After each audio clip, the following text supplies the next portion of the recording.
નમસ્તે વાલા વિદ્યાર્થી મિત્રો, સહજાનંદ વિદ્યાલય નવા નરોડા દ્વારા આયોજિત ડિજિટલ એજ્યુકેશન શ્રેણીમાં આપ સૌ વિદ્યાર્થી મિત્રોનું હાર્દિક સ્વાગત છે.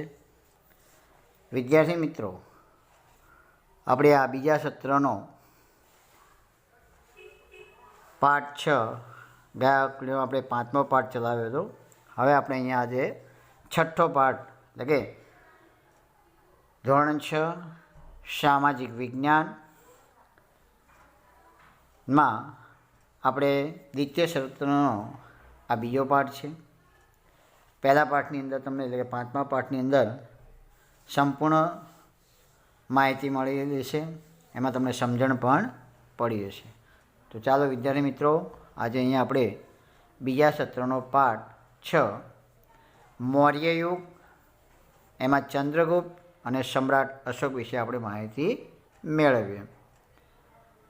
તો ધોરણ 6 સામાજિક વિજ્ઞાન પાઠ 6 મૌર્ય યુગ, એમાં ચંદ્રગુપ્ત અને સમ્રાટ અશોક. વિદ્યાર્થી મિત્રો, અહીંયા તમે પણ સોસાયટીની અંદર જે રજા હોય કે વેકેશન હોય ત્યારે તમે મેદાનમાં અથવા સોસાયટીમાં તમે ક્રિકેટ રમવા ભેગા થતા હો છો, બરાબર ને? એમાં દરેક વિદ્યાર્થી પોતપોતાની ટીમો નક્કી કરતા હોય છે. બરાબર, પછી એમાંથી એક ટોસ ઉડાડવામાં આવતો હોય છે, જે આપણે સિક્કો, જે ચલણી સિક્કો કહે, જેને 1 રૂપિયો 5 રૂપિયા કે જે સિક્કા હોય તે, એ સિક્કા આપણે ટોસ કહે છે. અને એમાંથી કિંગ એટલે રાજા જેને કહેવાય છે, બરાબર? એટલે ઉછાળીએ છીએ ને એમાંથી આપણે કોણ પ્રથમ દાવ લેશે એ આપણે નક્કી કરતા હોય છે. ઘણી વાર ટીવીની અંદર પણ તમે જે આપણે આંતરરાષ્ટ્રીય લેવલ ઉપર જે મેચો રમાતી હોય છે એની અંદર પણ તમે ટોસ ઉછાળતા જોયા હશે, ને એમાં જે વિજેતા થાય એ બેટિંગ પ્રથમ લેતા હોય છે. તો અહીંયા પણ કેટલાક વિદ્યાર્થી મિત્રો સોસાયટીની અંદર એટલે કે મેદાનની અંદર ક્રિકેટો રમવા હતા, અને એમાં જલ્પેશ ટીમ પાડી બેટિંગ અને બોલિંગ નક્કી કરવા માટે સિક્કો ઉછાળ્યો. જલ્પ બોલ્યો, કિંગ. સિક્કો હવામાંથી ત્યાં નીચે જમીન પર પડ્યો. કિંગ પડ્યો એટલે જલ્પેશે બેટિંગ માંગી. બાજુમાં પેલો હેતાંશ બોલ્યો છો, સિક્કા પર આપેલા સિંહની આકૃતિ ક્યાંથી લીધી? એટલે કે જેને સિક્કો જોયો, બરાબર? જો અહીંયા તમને સાઈડમાં પણ એક ચિત્ર બતાવવામાં આવેલું છે, બરાબર? એમાં તમને 3 સિંહોની આકૃતિ દેખાય છે. આમ તો 4 સિંહોની આકૃતિ, પણ પાછળના ભાગની આપણે આમાં દેખાતી નથી, એટલે 4 સિંહોવાળી આકૃતિ છે. તો આપણા દરેક ચલણી સિક્કાઓ, નોટોની અંદર આ 4 સિંહોની આકૃતિ જોવા મળે છે. તો સારનાથના વિશાળ સ્તંભ પર આ સિંહની આકૃતિ સ્થાપિત, એટલે કે આ આકૃતિ ક્યાં સ્થાપિત થયેલી છે? તો જે સારનાથ આવેલો છે એને વિશાળ સ્તંભ, તો પહેલાંના સમયમાં આવો સ્તંભો બાંધવામાં આવતા હતા, એમાં અશોકના સમયમાં ખાસ આ સ્તંભો જોવા મળે છે. અને આ સ્તંભ ઉપર 4 સિંહોની આકૃતિવાળી અને બેઠક સાથેની એ આકૃતિ એટલે કે ચિત્ર, મૂર્તિઓ એમ કે સ્થાપિત કરવામાં આવતી હતી. તો આ સ્તંભને મૌર્ય વંશના સમ્રાટ અશોક દ્વારા નિર્માણ કરવામાં આવ્યો હતો. અને આ અશોકના કાર્યો અને એની જે રાજનીતિ હતી એને સન્માન આપવા માટે આપણે આ 4 સિંહોની આકૃતિવાળો જેના સ્તંભ લેખ ઉપર હતો એની બેઠક આપણે ચલણી એટલે કે રાષ્ટ્રીય પ્રતીક તરીકે લેવામાં આવી છે. હવે જોઈએ મૌર્ય વંશની સ્થાપના,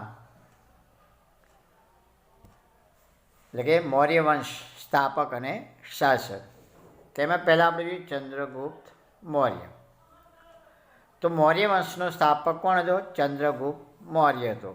એનો સમયગાળો છે ઈસવીસન પૂર્વે 321 થી ઈસવીસન પૂર્વે 257. હવે અહીંયા પણ તમે જેમ મેચ રમતા હોય અથવા બીજી કોઈ રમતો રમતા એમ અહીંયા પણ બાળપણમાં રાજાની રમત રમતા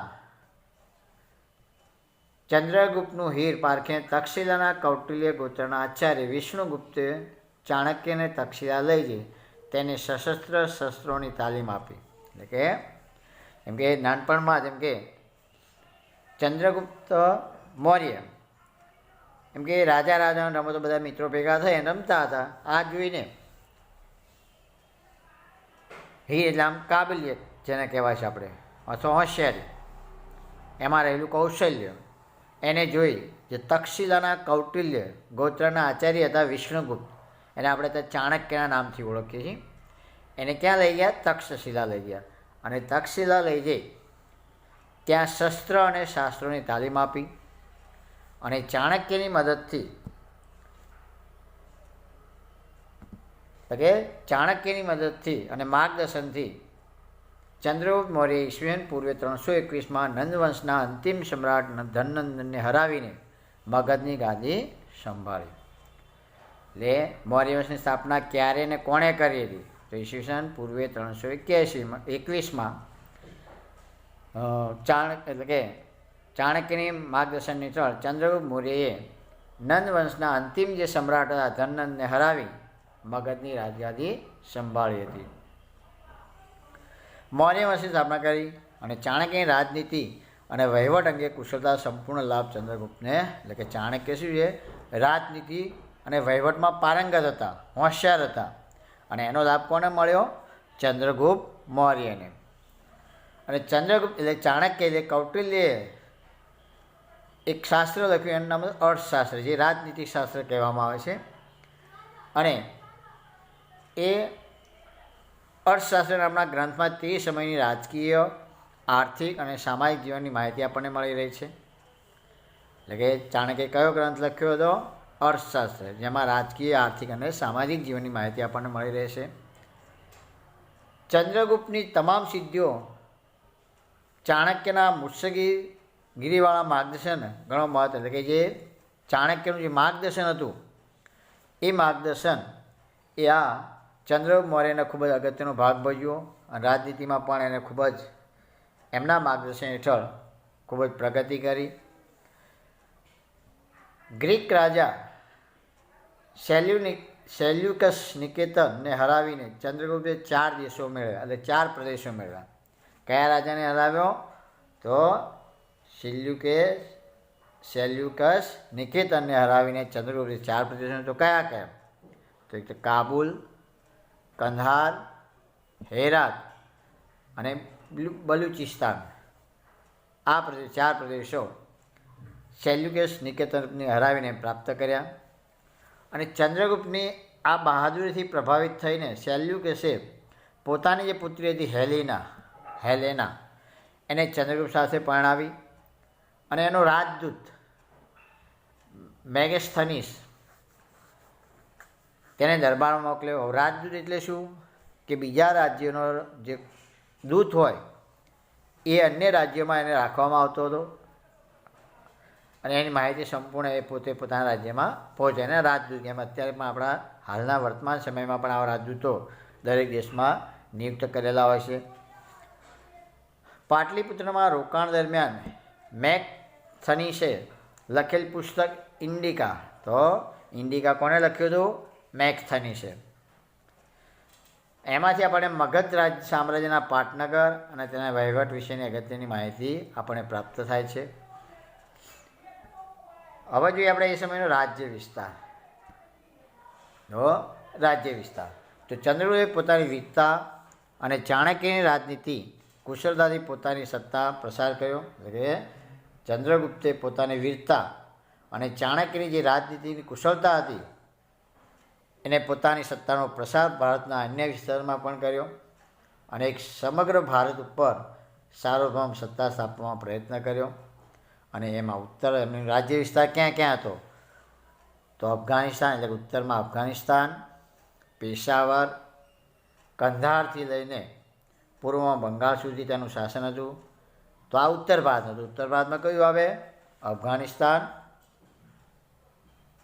પેશાવર, કંધારથી લઈને પૂર્વમાં બંગાળ સુધી. જ્યારે આપણે પશ્ચિમની વાત કરીએ તો પશ્ચિમ ભારતમાં પણ એની સત્તા હતી.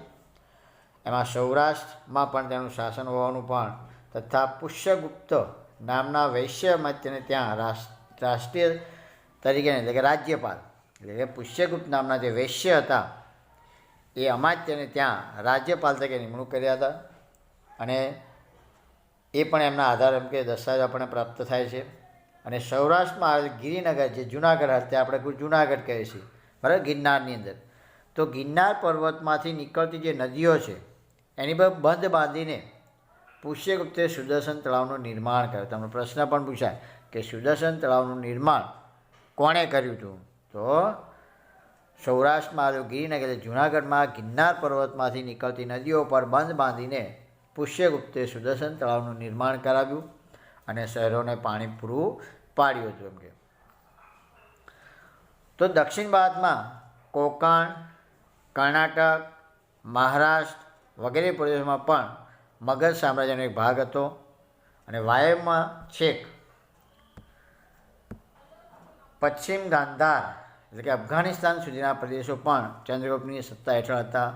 આમ સમગ્ર ભારત પર મૌર્ય સામ્રાજ્યની સત્તા હતી. એમ તો અહીંયા આપણને નકશો પણ આપ્યો જો કે મૌર્ય સામ્રાજ્ય ક્યાં સુધી વિસ્તરેલું હતું અને એમના કયા કયા સ્થળોથી અભિલેખો પણ મળી આવેલા છે. બરાબર. તો અહીંયા જુઓ તમને લાલ ટપકા જે બધા પ્રદેશો છે જે લમ્મા, કંદહાર, માનસેરા, શાહબાજગઢી, બરાબર, પછી કલસી, મેરઠ, ટોપરા, બહાપુર, લુંબિની, કોશાંબી, બરાબર, લોરિયા, અરાજ, સારનાથ, રૂપનાથ, ગુજ્જર, પછી ધનગુજરિયા, સાંચી, કલિંગ, ગિરનાર, તક્ષશિલા, પાટલીપુત્ર, બરાબર, એ પછી સોપાણ, સન્નતી, જોગનગઢ, કલિંગ, મસ્કી, એરાગુંડી, બ્રહ્માગીરી. તો આ બધા જે લાલ ટપકાવાળા છે આપણને એ અભિલેખો મળેલા સ્થળો છે. અને જે ત્રિકોણાકાર જે આપણે મહત્ત્વના બંધ પાટલીપુત્ર અને તક્ષશિલા એ એના મહત્ત્વના શહેરો કહેવાય છે. બરાબર. તો આ નકશાના આધારે આપણે એવું નક્કી કરીએ કે મૌર્ય યુગની સત્તા લગભગ સમગ્ર ભારત ઉપર સ્થપાયેલી હતી. બરાબર. તો આપણે રાજદૂતની વ્યાખ્યા પણ જોઈ કે એક રાજ્યનો બીજા રાજ્યમાં મોકલવામાં આવતા પ્રતિનિધિને આપણે શું કહીએ છીએ? એલચી અથવા રાજદૂત કહેવામાં આવે. તો આપણા હાલના સમયમાં પણ ભારતમાં પણ બીજા દેશના એલચીઓ આપણા રાજ્ય દરબારમાં હોય છે અને આપણા એલચી બીજા દેશમાં પણ હોય છે. એમ કે હવે આપણે આગળ જોઈએ તો આ નકશા આપણે નક્કી કરી શકીએ કે મૌર્ય યુગની સત્તા સમગ્ર દેશ ઉપર હતી. ચંદ્રગુપ્તે તેના જીવનનો અંતિમ જે સમય આપણે ચંદ્રગુપ્ત મૌર્યએ પોતાનો અંતિમ સમય ક્યાં અને કોની સાથે વિતાવ્યો હતો? તો ચંદ્રગુપ્તે તેના જીવનનો અંતિમ સમય જૈન મુનિ ભદ્રબાહુ સાથે મૈસૂર જે હાલ આપણે કર્ણાટક છે એના શ્રવણ બેલગોડામાં વિતાવ્યો હતો. તો આપણો આખો એનો સવાલ બનાવે કે ચંદ્રગુપ્તે પોતાનો અંતિમ સમય ક્યાં વિતાવ્યો હતો તો અને કોની સાથે? તો ચંદ્રગુપ્તે તેના જીવનનો અંતિમ સમય જૈન મુનિ ભદ્રબાહુ સાથે મૈસૂરની અંદર શ્રવણ બેલગોડામાં પોતાનો અંતિમ સમય વિતાવ્યો હતો. અને લગભગ ઈસવીસન પૂર્વે 297 તેઓ મૃત્યુ પામ્યા. ચંદ્રગુપ્તે કેટલા વર્ષ સુધી રાજ્ય કર્યું? તો 24 વર્ષ સુધી રાજ્ય કર્યું. અને છેલ્લા વર્ષોમાં તેણે જૈન ધર્મ અપનાવ્યો હોય એવા પુરાણોમાંથી આપણને માહિતી મળે છે. તો ભારતમાં મૌર્ય વંશની સ્થાપના પહેલાંના ઇતિહાસને આજ ઇતિહાસ તરીકે ઓળખવામાં પ્રશ્ન પણ પૂછાય કે આજ ઐતિહાસિક સમય કોને કહેવાય? તો ભારતમાં મૌર્ય વંશની સ્થાપના પહેલાંનો જે ઇતિહાસ છે એને આજ ઇતિહાસ તરીકે ઓળખવામાં આવે છે.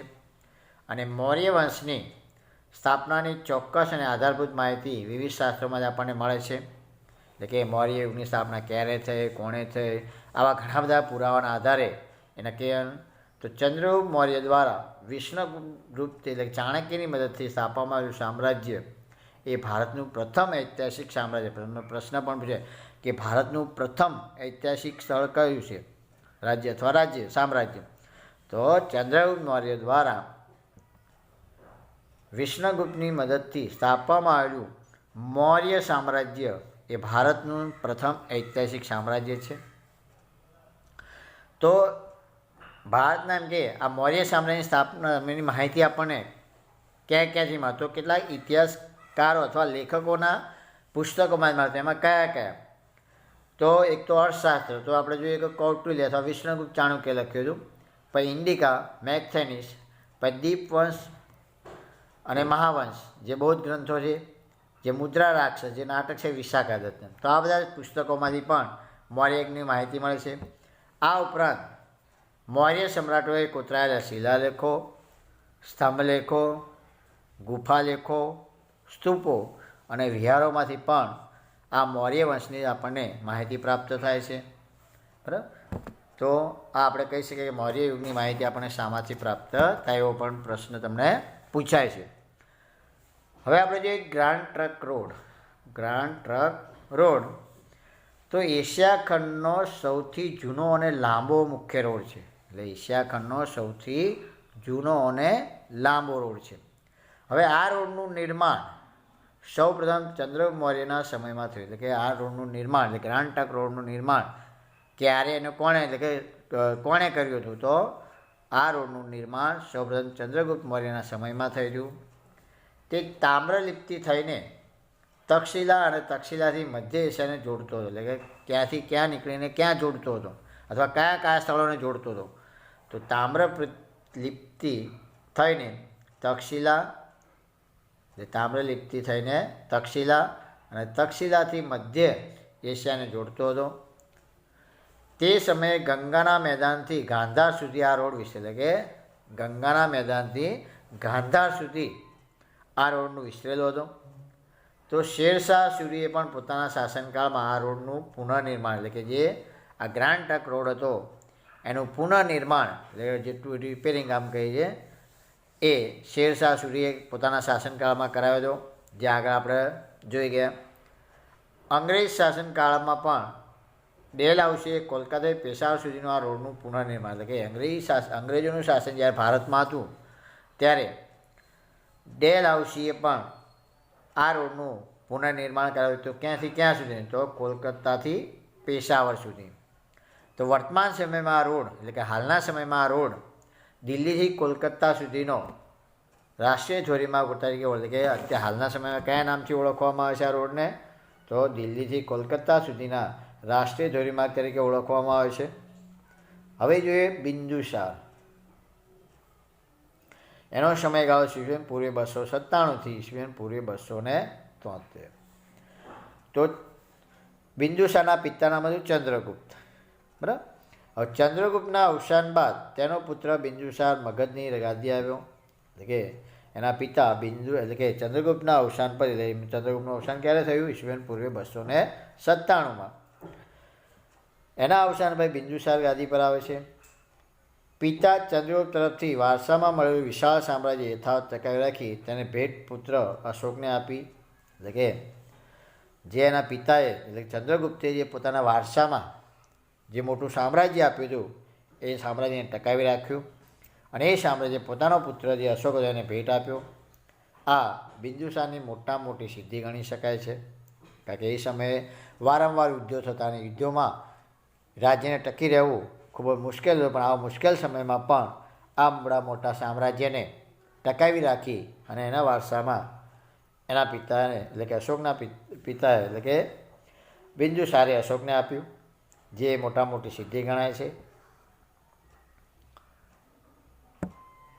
એ ભાઈ બિંદુસારના શાસનકાળમાં રાજકુમાર સુશીમ એના બે પુત્ર હતા, સુશીમ અને અશોક. આ બે એના પુત્ર હતા.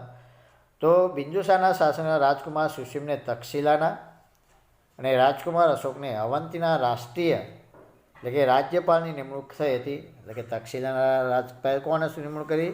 સુશીમને. અને અવંતીનો અશોક તરીકે અશોકની નિમણૂક કરવામાં આવી. સુશીમના સમયમાં તક્ષશિલામાં થયેલા બળવાને નિયંત્રિત કરવામાં તે નિષ્ફળ. એટલે કે સુશીલના સમયમાં તક્ષશિલામાં ઘણા બધા બળવાઓ થયા હતા, એને દબાવવામાં તે નિષ્ફળ રહ્યો. જ્યારે અશોકે આ કાર્ય સફળતાપૂર્વક પાર પાડી આ બળવાને એને દબાવી દીધા હતા.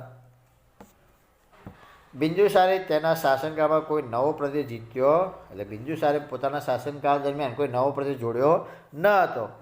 પરંતુ ગ્રીક રાજ્યો સાથે સારા મૈત્રી સંબંધો જાળવી રાખ્યા હતા અને તેણે મગધની ગાદી પર લગભગ 25 વર્ષ સુધી શાસન કર્યું. એટલે બિંદુસારે કેટલા વર્ષ સુધી શાસન કર્યું? 25 વર્ષ સુધી. કોની સાથે મૈત્રી સંબંધો રાખ્યા હતા? ગ્રીક રાજ્યો સાથે.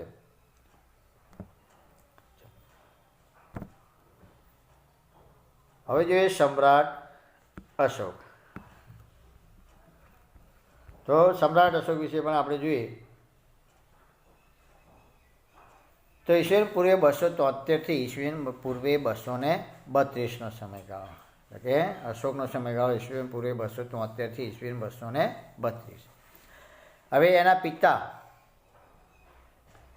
બિંદુસારના મૃત્યુ પછી એના મોટા ભાઈ સુસીમ અને બીજા સાવકા ભાઈઓ સાથે થયેલા સંઘર્ષને કારણે ગાદી આવ્યાના 4 વર્ષ બાદ રાજધાની પાટલીપુત્રમાં અશોકનો રાજ્યાભિષેક થયો હતો. એટલે કે એના પિતા બિંદુસારના મૃત્યુ પછી એનો મોટો ભાઈ, એના મોટા ભાઈને પણ રાજગાદી મેળવી હતી અને બીજા સાવકા ભાઈઓ એટલે કે કાકા બાપાના જે ભાઈઓ હોય અથવા એના જે ભાઈઓ છે એની સાથે એને સતત સંઘર્ષ કરવો પડ્યો ગાદી મેળવવા માટે.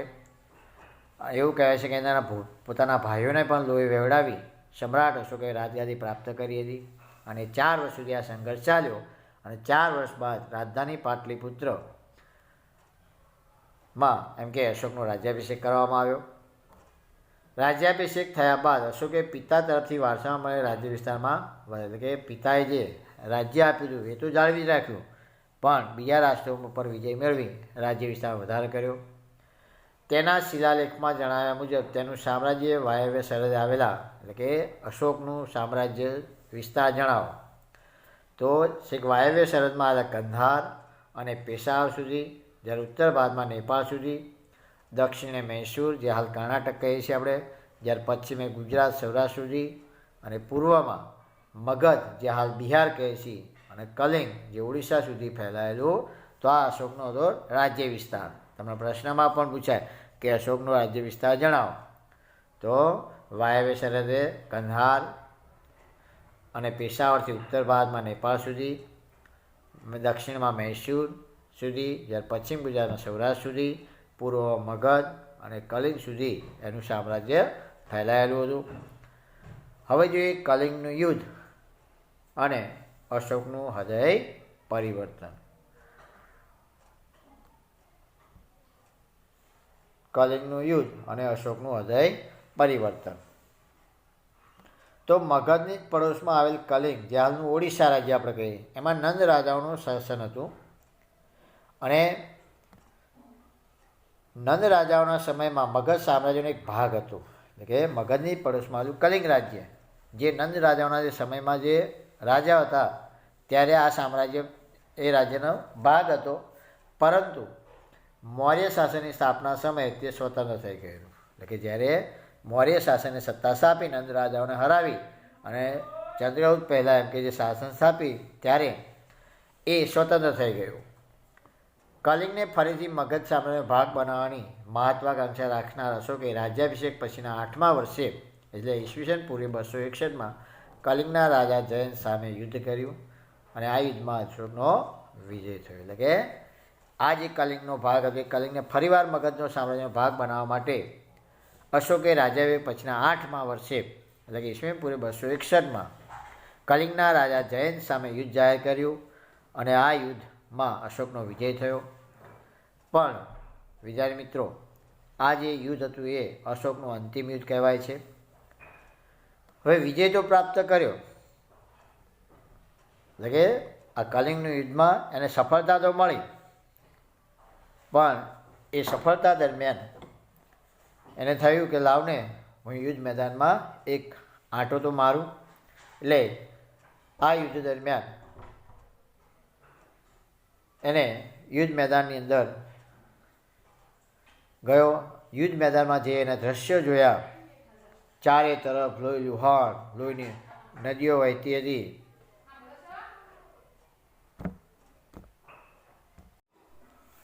તો વિદ્યાર્થીઓ ફરીવાર તમને સમજાવ્યું કે કલિંગ યુદ્ધ અને અશોકનું હૃદય પરિવર્તન. તો મગધની પડોશમાં આવેલ કલિંગ જે હાલનું આપણે ઓડિશા જે નંદ રાજાઓના સમયમાં મગધ સામ્રાજ્યનો ભાગ હતો પરંતુ મૌર્ય શાસનની સ્થાપના સમયે તે સ્વતંત્ર થઈ ગયેલું અને કલિંગની ફરીથી મગધ સામ્રાજ્યનો ભાગ બનાવવાની મહત્વાકાંક્ષા રાખનાર અશોકે રાજ્યાભિષેક પછીના 8મા વર્ષે ઈસવીસન પૂર્વે 261ની અંદર કલિંગના રાજા જયંત સામે યુદ્ધ જાહેર કર્યું અને આ યુદ્ધમાં અશોકનો વિજય થયો. આ યુદ્ધમાં વિજય મેળવ્યા બાદ યુદ્ધભૂમિ અને નગરમાં ફરતા અશોકે બધે જ દુઃખ અને શોકનું વાર્તાવરણ જોયું. યુદ્ધમાં થયેલી ખુંવારી અને સ્ત્રીઓ બાળકોને રડતા જોઈને કલિંગ પર મેળવેલી જીતનો આનંદ એને ઉછળી ગયો. તેના અશોકના મનની શાંતિ હણાઈ ગઈ. તેઓ ઘણા દિવસની રાતો સુધી તે ઊંઘી શક્યો નહીં. તેના મનમાં અનેક પ્રશ્નો ઊભા થયા કે ખરેખર આજે મેં વિજય પ્રાપ્ત કર્યો એ ખરેખર વિજય પ્રાપ્ત કર્યો છે. મેં આટલા લોકોને હણી, જેમાં કોઈ પોતાના સગાવાલાને ગુમાવ્યો, કોઈ ભાઈ ગુમાવ્યો, કોઈ પતિ ગુમાવ્યો, કોઈ પુત્ર ગુમાવ્યો, તો કોઈ પિતા ગુમાવ્યો. આ બધાએ પોતપોતાનું એમ કે બલિદાન આપ્યું છે.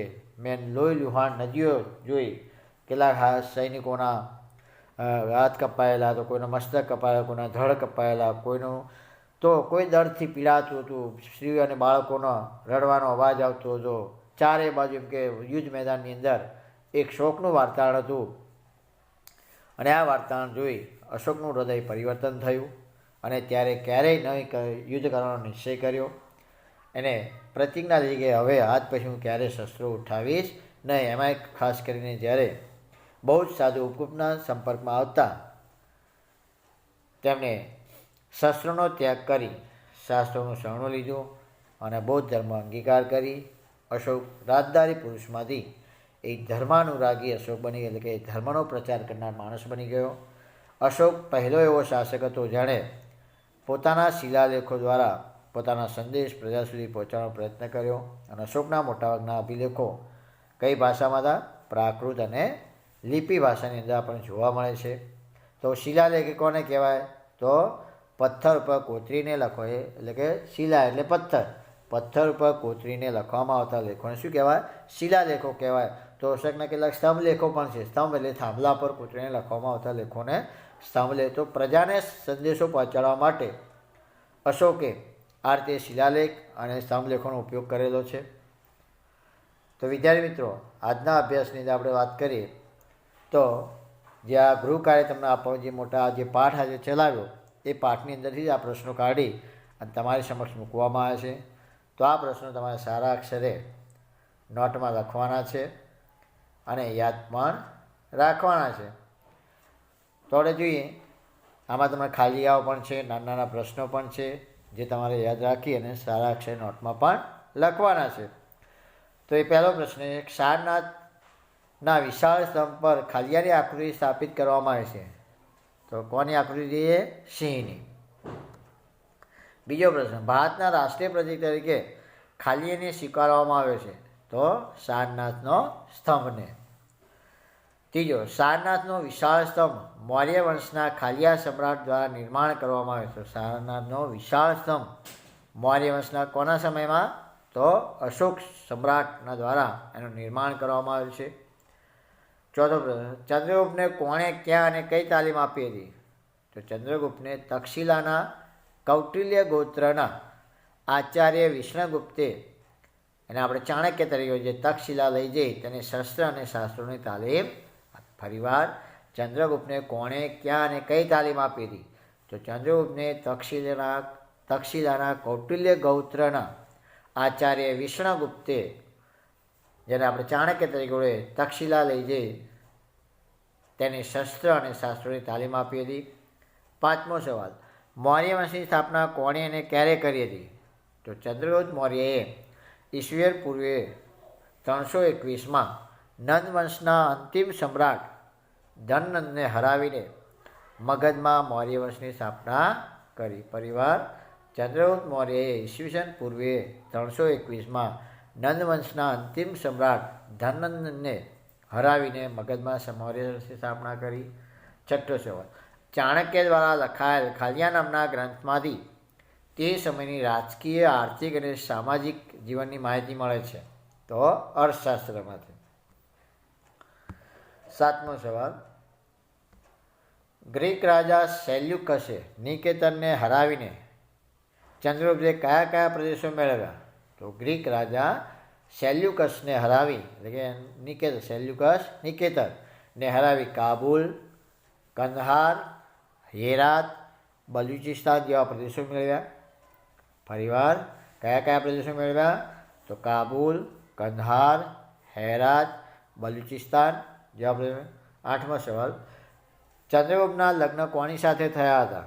તો ચંદ્રગુપ્તના લગ્ન સેલ્યુકસની પુત્રી હેલેના સાથે, એટલે કે જ્યારે ચંદ્રગુપ્તે આ સેલ્યુકસ નિકેતરને હરાવી અને એની આ બહાદુરી જોઈ અને એનાથી પ્રભાવિત થઈ, સેલ્યુકસ નિકેતરે પ્રભાવિત થઈ એની પુત્રી હેલેનાને પોતાની એની સાથે લગ્ન કરાવ્યા અને એનો એક જે એલચી હતો મેગથેનિસને એના દરબારમાં મોકલવામાં આવે છે.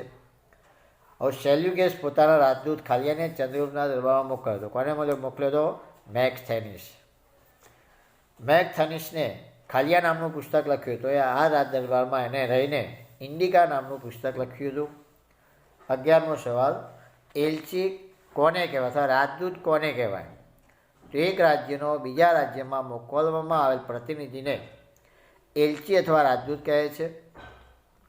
12મો સવાલ, પુષ્યગુપ્તે ખાલિયા તળાવનું નિર્માણ કરાવ્યું. તો પુષ્યગુપ્તે જુનાગઢ જે ગિરનાર પર્વતમાં નીકળતી નદીઓ પર બંધ બાંધી અને એક સુદર્શન તળાવનું નિર્માણ કરાવ્યું હતું.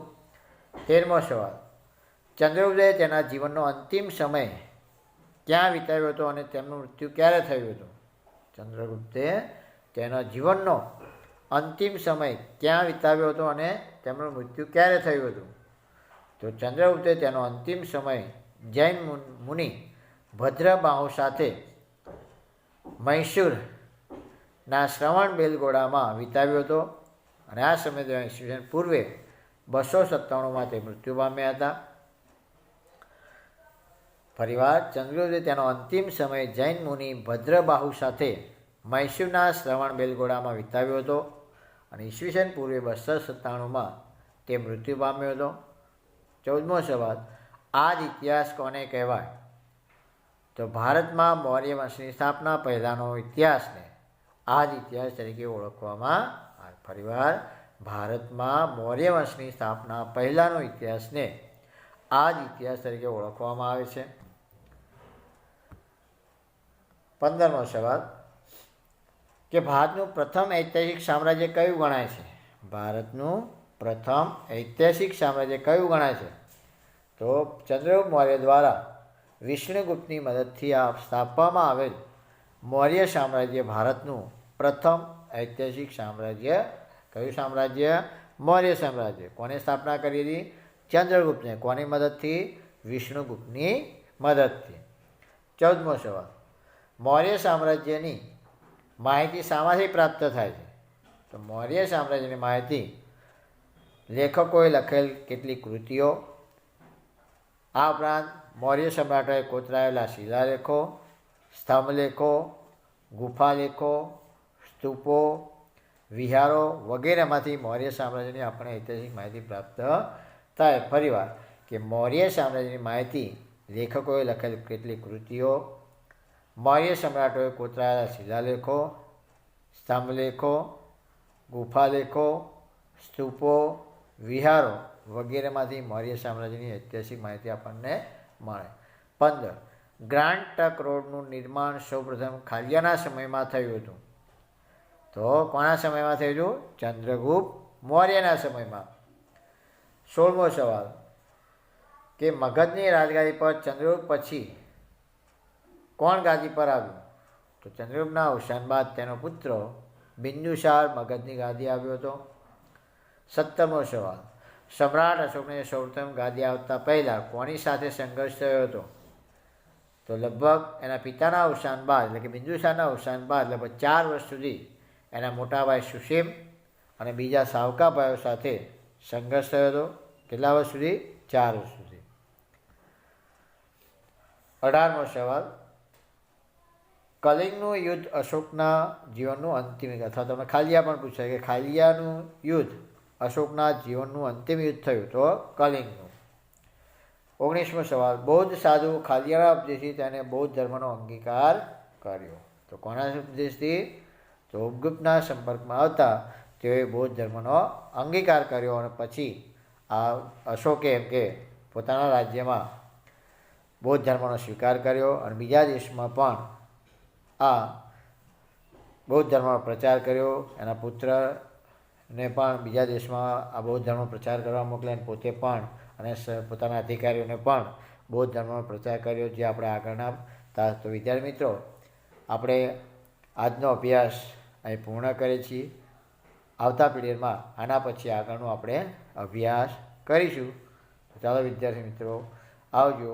બરાબર. તો વિદ્યાર્થી મિત્રો, તમને જેટલું આ સમજાવ્યું છે એમાં તમને સમજણ પડી ગઈ છે. પણ વિદ્યાર્થી મિત્રો, હજુ પણ ઘણા બધા વિદ્યાર્થીઓએ આપણા વિડીયોને લાઈક નથી આપતા અને આપણી ચેનલને સબસ્ક્રાઈબ પણ કરી નથી. તો વિદ્યાર્થી મિત્રો, સબસ્ક્રાઈબ કરવા ન ભૂલો, જેથી કરી અમે જે પણ વિડીયો અપલોડ કરીએ એની નોટિફિકેશન તમારા મોબાઈલની સ્ક્રીન ઉપર સૌપ્રથમ મળી રહે તે માટે આપણી ચેનલને સબસ્ક્રાઈબ કરો અને આઇકન બટન ઉપર દબાવી વિડીયોને લાઈક પણ આપો. ચાલો વિદ્યાર્થી મિત્રો, આવજો.